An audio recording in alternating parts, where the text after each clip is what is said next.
Translation. O king, in the Tamas Manvantar, the sons of Vidriti, who were known as the Vaidritis, also became demigods. Since in course of time the Vedic authority was lost, these demigods, by their own powers, protected the Vedic authority.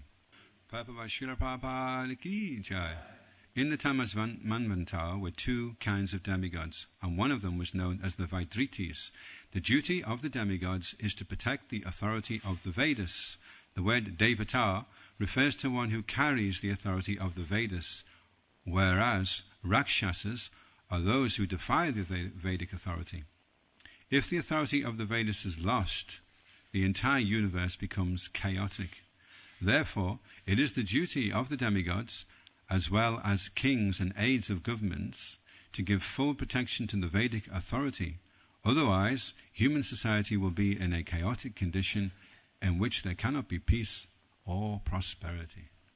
Om Jnana-timirandasya Galanjana Shalakaya Chakshuran Militam Jena Tasmai Shri Gurave Namaha.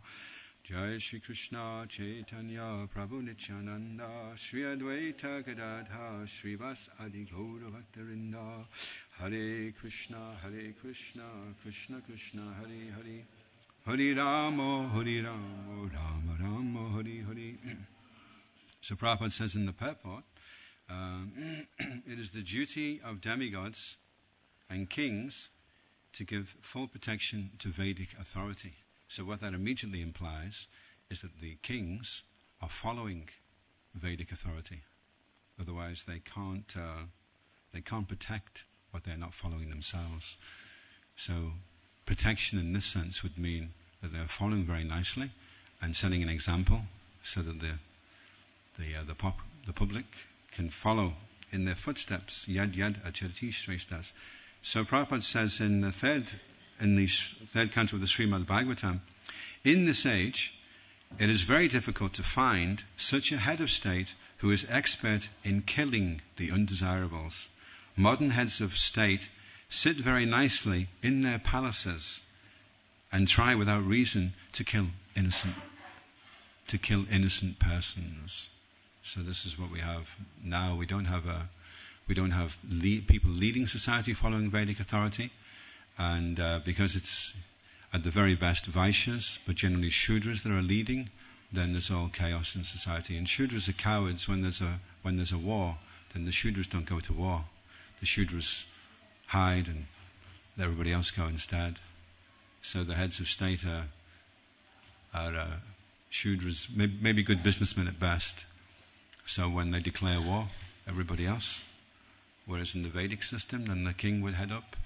And if the king came back, recently Prabhupada was talking about one king came back and he asked the queen, he'd gone to war, and he asked his queen to let the drawbridge down so he could go back into the castle. So the queen she sent a messenger out to ask, had he won the battle? And she found out that he hadn't. So then she said the message came back to her husband that my husband would not have come back unless he'd won the battle. So therefore you cannot be my husband. So she wouldn't let the drawbridge down and allow the husband. So that was the Vedic standard. You go in, there's a war, you declare a war, okay, then you go into the war, you either win or you don't come back. So that's why we have a chaotic society. So Srila Prabhupada makes a nice point also in the third canto of the Bhagavatam, same chapter 21. The divisions of varnas and ashrams will continue to exist either in their original form or in a degraded form. But because they are created by the Lord, the Supreme Personality of Godhead, they cannot be extinguished. They are like the sun, a creation of God, and therefore will remain either covered by clouds or in a clear sky. The sun will continue to exist. So if they try to make it a class society, like my father is a real socialist. So if my dad was made Prime Minister tomorrow, so he'd get all the money in. He'd work out how much it was. Okay, we've got 17 trillion pounds here. Work out how many people there were in society. Okay, we've got 55 million people living in Great Britain. That means everybody gets this much of the cake. So everybody gets a slice of the cake. The next day, everyone's got, 2.5 million pounds in their lap. and great, everyone's equal now, we've all got the same amount of money. Then you come back in a year, and because 90% of them are Shudras, then all the money goes on intoxication and sex life and arrangements for that, and a small percentage will invest. And then you come back and everybody else is poor, and there's a few that are rich, and again you end up with a society where the classes will reassert themselves. So you can't make everybody equal by giving them all the same amount of money. And we had a running battle because my dad's a trade union, and he really has to support the working class. And I said, they're just Shudras, Dad, You never give the working class money. You give them facility, you give them food, give them nice clothes, nice accommodation, but never give them money. And then after, his whole life, he did all this. And then at the end, he was like, God, I've just given these guys a £300 pay rise. And I asked them, are you happy? And the guy said, oh, well, once you've bought your wife a couple of dresses and been for a drink, there's nothing left, So no matter what you give them, they'll waste. So it's just a question of how much they're going to waste. They can waste £300 or they can waste £600 because they're Shudras. So they should just be looked after nicely. And the Vaishyas should deal with the money, invest, and then distribute. The Vaishya is like a cloud. He takes all the taxes, all the finances, and then he stores it up. And then later on he distributes in the form of rains, and everybody gets nice facility. So it's interesting also in the third canto, because sometimes people think, well, we don't want the Vedic, we want to have a nice time, we want to be happy, we don't want the Vedic system where everyone's it's really strict and everyone's miserable, and look at the Hare Krishnas, they never look happy, they always look really miserable, They look sad, or, so they maybe have this criticism, so therefore they don't. So Prabhupada makes a point in the third canto that Swayambhuva Manu was a saintly king. Although absorbed in material happiness, he was not dragged to the lowest grade of life, for he always enjoyed his material happiness in a Krishna-conscious atmosphere. The case is similar with the conditioned souls in general. They have come into this material life for sense gratification. But if they are able to create a Krishna-conscious atmosphere, as depicted here, or as prescribed in revealed scriptures by temple worship and household deity worship, then in spite of their material enjoyment, they can make advancement in pure Krishna consciousness without a doubt. So if people want sense gratification, if they follow the Vedic authority, the Vedas knows best how to eat, the best how to mate, how to sleep, how to defend. The Vedas is the authority on all the different fields. So if you want to gratify your senses, then the Vedas can even show you how to do that. These days, people, what they call enjoyment, we do these concerts from time to time. And there's one that I just don't do anymore now. It's really, really, really gross. And it's called Creamfields. And we knew the organizer, Jane Casey. She used to give us these gold bands so we could go anywhere we want, in anywhere we want. And so I got inside, and I went up to these guys, and I don't know what they were on, but they were really, really, and they were in front of this, I don't know if anyone's ever seen what they do with these rays, but they have these really big screens with psychedelic swirls going around, and they have these speakers, and I was wondering where the wind was coming from, and it was the draft. The vibration is so loud, you get this draft coming off the, and it was just going do do do do do do do do do do do do do, and these guys were completely bombed out on something, and they were all just in front of this screen, that was going round, and I kind of popped my head. Hello, I'm a monk from Les Mexico, and we do lots of nice work. And they were like, which planet am I from? They couldn't understand. They were just so far gone, and their senses were absolutely hammered, hammered to the point where there was no, to try and get some gratification. After a while, because sense gratification, after a while, everything becomes numb, So then the only way you can get sense gratification to stimulate the senses is to turn it into pain, to try and get some kind of stimulation. So they got to the point where the sense gratification was that intense, it was like they were in pain, to stand in front of the screen just for a few seconds with the noise, and it was like a torture, So if people don't follow Vedic authority, then the nature of sense gratification, it's like a man that's falling. After a while, he gets used to falling, so he has to speed up the rate at which he's falling to still experience some sensation, to experience some. So sense gratification is like that. After a while, it's, I've done this, I'm going to try and do something a bit more, and then it gets to the point where it becomes actually a real suffering condition. So the Vedic authority shows us how to use the body nicely, keep the body clean, feed the body nicely.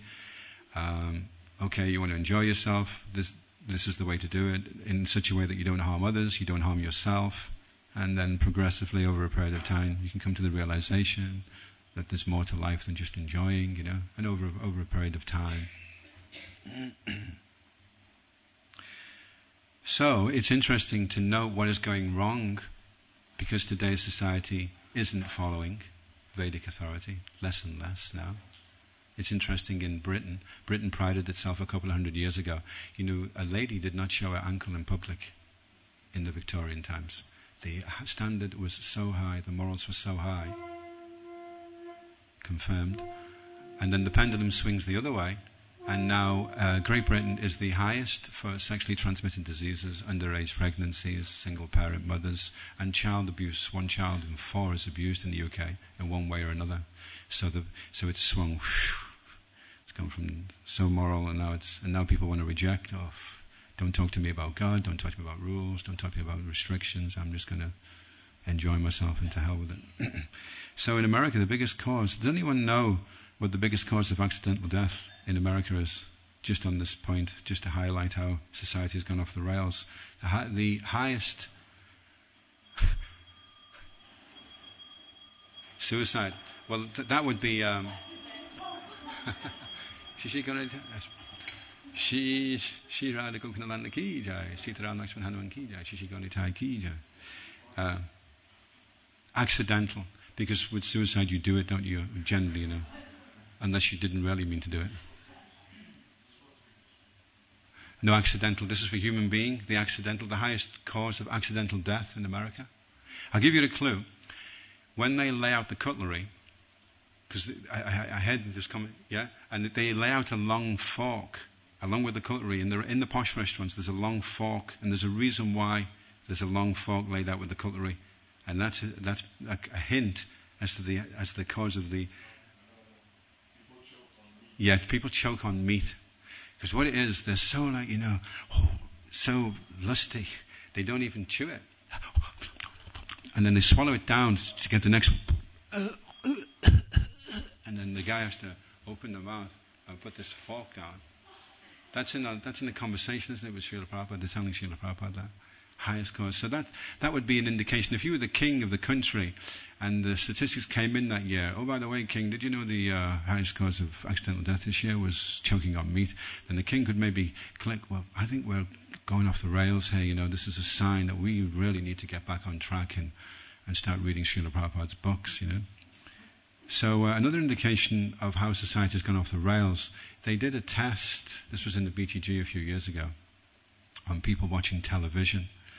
And they have this apparatus that they put on your temples, and they can tell by what's going on in these blood thingies what the activity is in the brain, So they did a test on people watching television, and it's the same activity as somebody in a coma. So they get back from work, had enough, don't want to hear anything, switch the television on. I just want to go into a coma, So there's no stimulation, there's no interaction, you just sit there and it just washes all over you. And then they get couch fever. And couch fever is when they sit in the same position for more than 24 hours. They have a TV dinner, and then they get blood clots on their lungs, and they have to go from the couch to the ambulance, to the hospital. It's called couch fever. Big problem in America, because they go into their coma so much that they just can't get out of it, So that would be another sign as well, if you're a Vedic king and you weren't just trying to line your pockets. And this one's a little heavy actually, but it's interesting because I wasn't sure whether the guy was pulling my leg, and then he said something which made me realize he was telling me the truth, But another indication on the point of suicide, I was going around doing some Sankirtan, and I was just talking with this guy, and I said, "What's your job anyway?" And he says, "My job's I clean the railway. I have a stretch of railway for about 3 miles, and it backs onto a housing estate, and I'm out there sometimes twice a week because somebody stepped in front of the And he was saying, he said, this is what made me, what clicked, for me, that he said, the funny thing is, he said, when you're cleaning everything up, everything's ripped to shreds. The guy's shirt, his ties, his hat, everything's just all mangled.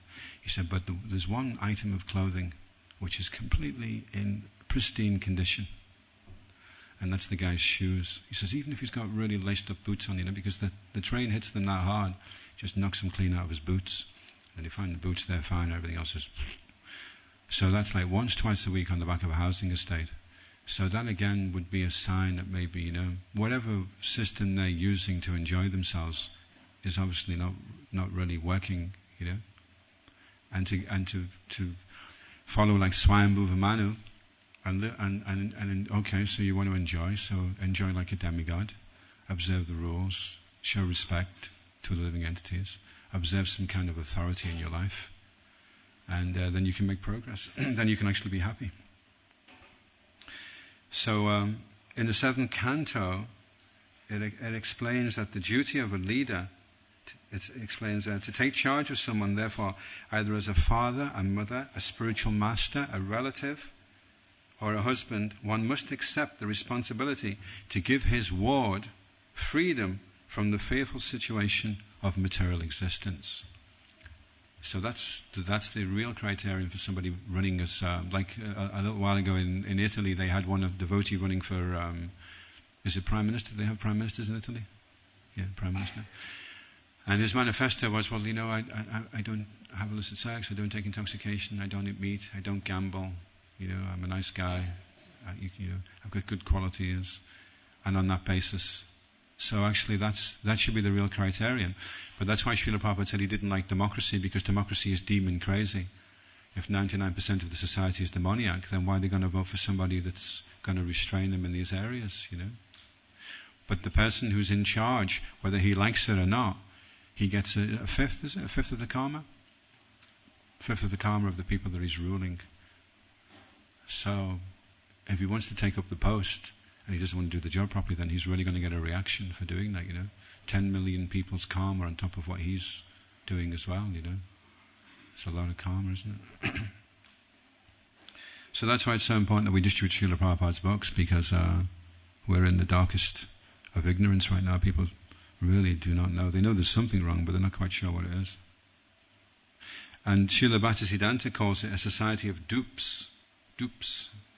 Anyone know what a dupe is? When you're duped, when you've been tricked, when you've been cheated, yeah. Bhaktisiddhanta says,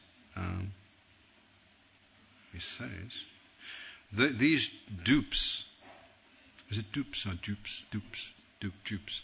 These dupes have their admiring under-dupes, but the mutual admiration society of dupes does not escape, by the mere weight of their number, the misfortune due to the deliberate pursuit of the wrong course in accordance with the suggestions of our lower selves. Everyone catch that? So it's quite clear, isn't it? It's very, as far as Bhaktisiddhanta Saraswati Thakur is concerned, it's very clear. So it all comes into the heading of prayas, and prayas is an unnecessary endeavor. Prayas is unnecessary endeavor. If people are advised not to collect too many goods, eat too much, or work unnecessarily to possess artificial amenities, they think they are being advised to return to a primitive way of life. So people sometimes, they have that criticism of, the Hare Krishnas, We don't want to go backwards, we want to make progress, we want to go forwards,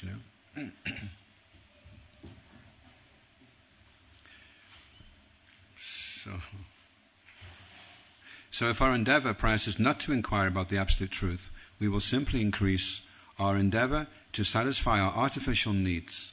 A spiritual aspirant should avoid mundane endeavor. So that's clear. So,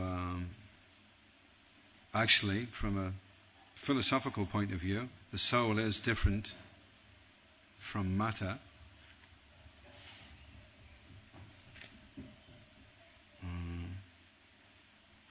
persons just beginning to keep company with devotees may take up spiritual life.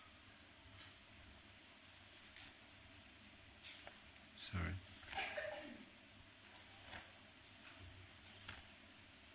This material world, this is interesting. This material world, this is from the second canto of the Srimad Bhagavatam. This material world exists only as a dream due to our attachment to it.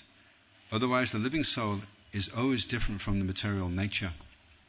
So that's interesting, that this dream, it appears real because we're attached to. So the more we become aware that we're not the body, that we're the soul, then the more we become aware that it's a dreaming condition, and that people are just pursuing their different types of dreams, but in due course of time. Srila Prabhupada gave the analogy that it's like children on a beach, and Krishna is like the father watching the children making sandcastles, and he's telling the children,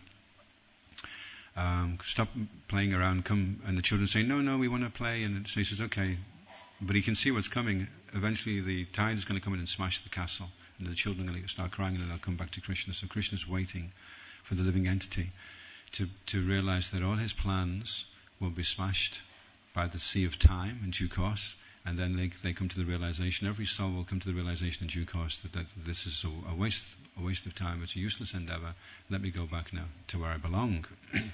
So Krishna's waiting patiently for that day. So we do these different dramas to try and highlight points sometimes when we're doing festivals in Scotland. So one drama that kind of illustrates the point, that we haven't done it just yet, but I thought it would be a nice one, is that we have all these people, I don't know how you would do it quite actually, but they're in canoes, and they're all going down the river, and they're going down the river backwards, and at the end of the river is a crashing waterfall. And there's one guy on his canoe, and he's trying to warn the others. He's turned his canoe around, and he's facing the waterfall, and he's seeing it coming.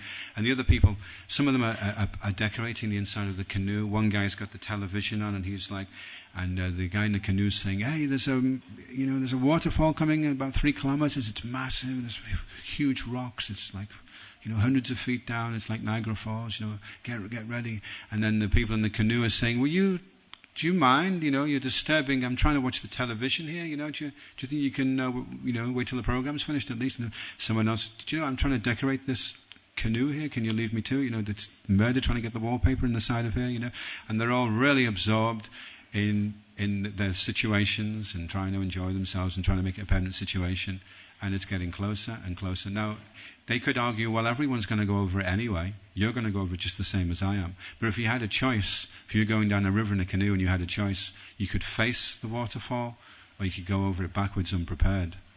Then better to be prepared, better to be grabbing both sides and Hare Krishna as you go over the edge, So we know death's coming, we're preparing for it. But that doesn't have to be morbid.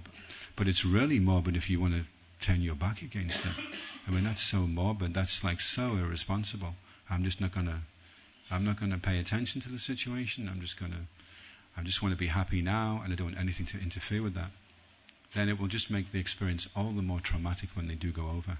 The more they neglect now, the more they want to avoid, the more they want to evade the issue, the more anxiety, the more fear, the more pain it will cause when they finally do go over the waterfall. And we think, on that same point, we think we are safe. Prabhupada uses the word orbit. Our friends, relatives, and so-called wives and children are not only fallible, but also bewildered by the outward glamour of material existence. As such, they cannot save us. Still, we think that we are safe within the orbit of family, society, or country. So we think we're within the orbit. Nice expression. Within the orbit, then we're okay. As long as I see my granny and I see my kids, I'm okay. I'll be okay. And so So somebody may say, you're really depressing. Why are you so pessimistic? Can't you say something nice in class and cheer us all up? This is you're being really, really negative here. So Prabhupada says in the 12th chapter of the Bhagavad Gita that the miseries of birth and death should be discussed unless we have a pessimistic view of this material life. Considering the distresses of birth, death, old age and disease, there is no impetus for our making advancement in spiritual life. So that's it, we don't want to hang around here. When they broke free from Alcatraz, there was one guy, they called him the Birdman of Alcatraz because he used to make bird cages out of matchsticks, and he had loads of, I'm not sure whether it was sparrows or something anyway, or budgies or whatever it was, but he had all these birds. So when they broke, these prisoners got together and they broke out of Alcatraz, and they just ran round. They got the keys off the guard, and they were just going round. Okay, you're free. Okay, you're free. So they came to the Alcatraz guy, and he's there with all his budgies and his birds and everything, and his cages made out of matchsticks. And he was like, "No, it's okay. I'm fine. I've got my scene here. So sometimes people are like that. We're saying, "Come on, get out the material world. It's a miserable." No, it's I'm okay. I've got my colored TV. I've got my plasma screen on my iPad, and I've got the iPhone 5. I'm doing okay, You go ahead and chant Hare Krishna. I'll just stay here and have a good time, because they've got so attached to being in the prison that even when you open the door, they want to stay. So Prabhupada makes the point. I'll just finish with this last point. He says that this society that we have now, although we think we're making progress, every time we create a facility, then at the same time as create a facility, it causes a problem.